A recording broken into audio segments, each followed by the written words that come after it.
আজি ২০২৫ বৰ্ষৰ ১০ জানুৱাৰী ঐতিহ্যমণ্ডিত গোলাঘাট জিলাৰ ৰংবং নুমলীগড়ত অৱস্থিত এক শৰণ ভাগৱতী সমাজ অসমৰ মহাপুৰুষীয়া পালনাম থান কৃষ্টি চৰ্চা সাধন কেন্দ্ৰত মহামূল্যৱান ঔষধি গুণসম্পন্ন নাগচম্পা গছপুলি ৰোপণ কাৰ্যসূচী সম্পন্ন হয়। অসম চৰকাৰৰ বঁটাপ্ৰাপ্ত প্ৰাক্তন অবৈতনিক বন্যপ্ৰাণী ৱাৰ্ডেন তথা সৰ্প বিশেষজ্ঞ সৌৰভ বৰকটকীৰ নেতৃত্বত উক্ত নাগচম্পা ৰোপণ কাৰ্যসূচী আজি সম্পন্ন হয় দিনৰ ১ বজাত। অনুষ্ঠানত খোল তাল দবা শংখ আদি গুৰুবাদ্য পৰিৱেশনেৰে কেন্দ্ৰৰ কৰ্মকৰ্তাই অসমৰ সৰ্ববৃহৎ সৰ্প উদ্ধাৰকাৰী দল হিচাপে পৰিচিত সৰ্পবান্ধৱ সৌৰভ বৰকটকীৰ টীমক কেন্দ্ৰলৈ আদৰি আনে আৰু মাংগলিক কাৰ্য সমাপনেৰে নাগচম্পা ৰোপণ কৰে।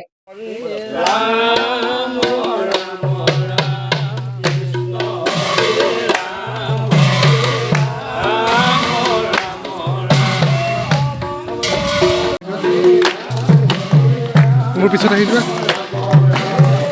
সেই জেগাটোলৈ যাব একেবাৰে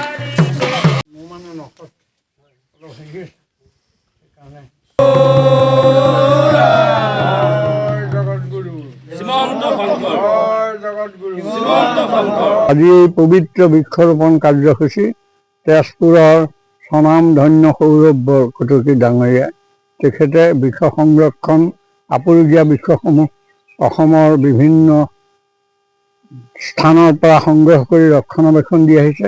এই নাগচম্পা পুলি তেখেতে গোটেই অসমত প্ৰায়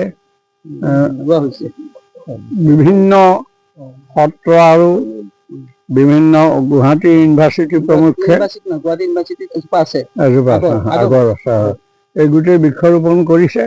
গতিকে আজি এই পবিত্ৰ কাৰ্যসূচী তেওঁ আমাৰ এই মহাপুৰুষীয়া পালনাম থানত এই নাগচম্পা গছৰ বৃক্ষৰোপণ কাৰ্যসূচীটো সাফল্যমণ্ডিত কৰাৰ অৰ্থে তেখেতক আমি দুজনা গুৰু চকুৰ ওচৰৰ নটা পুৰুষ। আজি কাৰ্যক্ৰমত সৰ্পবন্ধু বাপধন দাস সৰ্পবান্ধৱ টীমৰ সম্পাদক সঞ্জয় বৰুৱা আৰু সদস্য সৌৰভ মজুমদাৰ উপস্থিত থাকে।